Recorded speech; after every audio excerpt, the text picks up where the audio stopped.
Hi friends, இன்றைக்கி நம்ம ஒரு 2 minutes ஸ்வீட் ரெசிபி தான் பார்க்க போகிறோம். ஒன்லி 2 ingredients தான், வேறு எதுவுமே தேவை கிடையாது. அதுக்காக இன்றைக்கி நான் மில்க் மேட் டின்னில் இருக்கோம்ல அதை எடுத்துக்கிறேன். நீங்கள் பாக்கெட்டில் இருக்கிறது கிடச்சுன்னா அது கூட வாங்கிக்கோங்க. அப்புறமா சேமியா எடுத்துக்கிறேன். சேமியாவை இந்த மாதிரி குட்டி குட்டியாக உடச்சி வச்சுருக்கேன். உங்களுக்கு எந்த சைஸ் வேணுமோ அந்த சைஸ்க்கு ஏற்ற மாதிரி உடச்சி வச்சுக்கோங்க. இப்போ ஒரு ஃப்ரையிங் பேனை காய வச்சுருக்கேன். அந்த ஃப்ரையிங் பேன் நல்லா காஞ்சதும் கீ சேர்த்துக்கிறேன். உங்களுக்கு எவ்வளோ கீ வேணுமோ அந்த அளவுக்கு சேர்த்துக்கோங்க. நான் ஒரு 2 டேபிள் ஸ்பூன் தான் சேர்த்துருக்கேன்.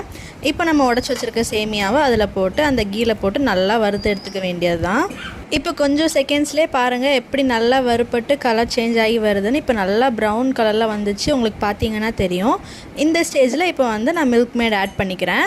இப்போ அந்த சேமியாவையும் மில்க் மேடையும் சேர்த்து நல்லா மிக்ஸ் பண்ணி விட்டுக்கோங்க.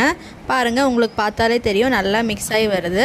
ஒரு நிமிஷம் கூட இதுக்கு தேவையில்லைங்க. ஒரு 30 செகண்ட்லேயே அந்த மில்க் மேட் நல்லா அந்த சேமியாவில் ஒட்டி பிடிச்சிரும். இப்போ பார்த்தீங்கன்னா உங்களுக்கே தெரியும் மில்க் மேட் நல்லா ஒட்டிச்சு அந்த சேமியாவில். இந்த ஸ்டேஜில் நம்ம ஆஃப் பண்ணிக்கலாம். லைட்டாக ஆறுனதும் லேஸ் சூடில் இந்த மாதிரி உங்களுக்கு எந்த ஷேப்பில் வேணுமோ, ரவுண்ட் ஷேப்பில் வேணுமா, ஸ்கொயர் ஷேப்பில் வேணுமோ, எந்த ஷேப்பில் வேணுமோ நீங்கள் அதை பிடிச்சி வச்சுக்க வேண்டியதான். அப்புறம் அது செட் ஆகிடும். நமக்கு எப்போ தேவையோ அதை நம்ம சாப்பிட்டுக்கலாம். இந்த ஸ்வீட் 2 minutesல ரெடி ஆயிரும். எதிர்பார்க்காத நேரத்தில் நம்ம வீட்டுக்கு ரிலேட்டிவ்ஸ் வந்தாங்கன்னா டக்குன்னு செஞ்சு கொடுத்து அசத்திடுங்க. வீடியோ பிடிச்சிருந்தா லைக் பண்ணுங்கள், ஷேர் பண்ணுங்கள். நம்மளோட சொந்தம் தொடுற சேனலை சப்ஸ்கிரைப் பண்ணுங்கள். தேங்க்யூ, பாய்.